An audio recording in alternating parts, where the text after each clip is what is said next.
আসসালামু আলাইকুম এভরিওয়ান। বাসাতেই কিন্তু আজকে বানিয়ে নিছি আমি চিকেন স্টিম মোমো। আর দেখতেই পাচ্ছেন যে কত সুন্দর হয়েছে মোমোগুলো। ঘরে বানানো মোমোটা কিন্তু খুবই মজাদার আর খুবই স্বাস্থ্যসম্মতও হয় বাইরের গুলোর থেকে। যেহেতু গ্রামে আসছি অনেকদিন হয়ে গেছে প্রায়, আর মোমোও খাওয়া হয় না, তাই ভাবলাম কেননা বাসাতেই আমি ঝটপট মোমো বানিয়ে নেই। তাই ভাবলাম আপনাদের সাথেও শেয়ার করি আমি কিভাবে ঘরে স্টিম মোমো বানাই। প্রথমেই কিন্তু একটি বাটিতেই অল্প পরিমাণে আটা নিয়ে এখন আটাগুলো মেখে নিই। প্রথমেই কিন্তু পরিমাণ মতন লবণ ও একটুখানি তেল নিয়ে আমি আটাটা ভালোভাবে মেখে নিছি। এরপর একটু একটু করে পানি দিয়ে দিতে হবে। একেবারে কিন্তু বেশি পানি দিয়ে দেওয়া যাবে না, যার কারণে আটাটা কিন্তু পাতলা হয়ে যেতে পারে বা একদমই শক্ত হয়ে যেতে পারে। এই তো একটা পারফেক্ট ডো বানিয়ে আমি সাইডে রেখে দিলাম। আর মুরগির ব্রেস্টের পিস নিছি ছোট ছোট পিস করে ব্লেন্ডারের ভিতরে, আর দিয়ে দিছি অল্প পরিমাণে কালো গোলমরিচ। এখন এটা ভালোভাবে ব্লেন্ড করে নিতে হবে। এই পাশে তো আমার ছোট বোনটা পেঁয়াজ, কাঁচামরিচ আর ধনেপাতা কুচি করে রেখে দিছে। এখন চিকেনের যে কিমাটা ওইটা একটা বাটিতে ঢেলে নিলাম আর দিয়ে দিলাম একটু পরিমাণে পেঁয়াজ, কাঁচামরিচ আর ধনিয়া পাতা। ধনিয়া পাতাটা কিন্তু একেবারেই অপশনাল, আপনারা চাইলে দিতেও পারেন আবার নাও দিতে পারেন। এরপর দিয়ে দিলাম অল্প পরিমাণে লবণ আর ধনিয়ার গুঁড়া,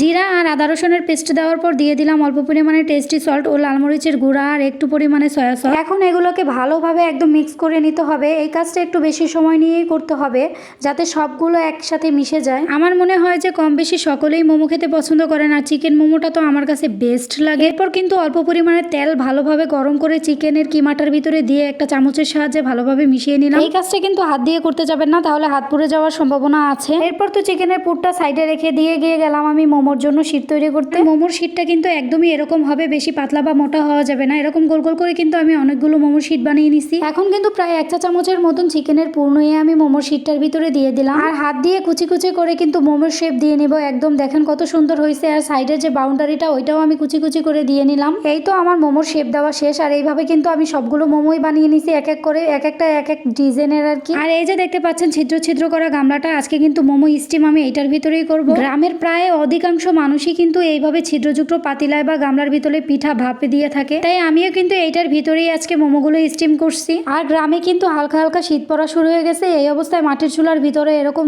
গরম গরম ধোয়া ওঠা মোমো খাওয়ার স্বাদ আপনাদের আর কি বলবো। এরপর কিন্তু ওই ছিদ্রযুক্ত গামলার ভিতরে আমি আবার তেল মেখে নিলাম। বাকি যে মোমোগুলো ছিল ওগুলো স্টিমে দিব, এই জন্য এক এক করে সব মোমোগুলোই আমি সাজিয়ে দিলাম। এরপর যে গরম পানির পাইলাটা আছে ওইটার উপরে দিয়ে দিলাম আর ঢেকে দিব এখন। আর কি বলবো, মোমোগুলো তো উঠানোর সাথে সাথেই গরম গরম একদম শেষ করে ফেলছি। আর ভিতরের লুকটাও কিন্তু খুবই সুন্দর ছিল। এরপর কিন্তু বাকি মোমোগুলো আমাদের হয়ে গেছে। আর প্রথমবারের যে মোমোগুলো ওগুলো কিন্তু আমরা চুলার পারে বসেই একদম শেষ করে ফেলছি। আপনারাও কিন্তু চাইলে খুব সুস্বাদু এই মোমো বানিয়ে নিতে পারেন বাড়িতে বসেই। ভিডিওটি যদি ভালো লেগে থাকে অবশ্যই কমেন্ট করে বলবেন, যাতে আমি নতুন ভিডিও বানানোর জন্য উৎসাহ পাই। লাইক শেয়ার করে পাশেই থাকবেন। আজকের ভিডিওটি কিন্তু এই পর্যন্তই। দেখা হচ্ছে নতুন কোনো ভিডিওতে। আপাতত সবাই ভালো থাকবেন, সুস্থ থাকবেন আর আমার জন্য দোয়া করবেন। আল্লাহ হাফেজ সবাইকে।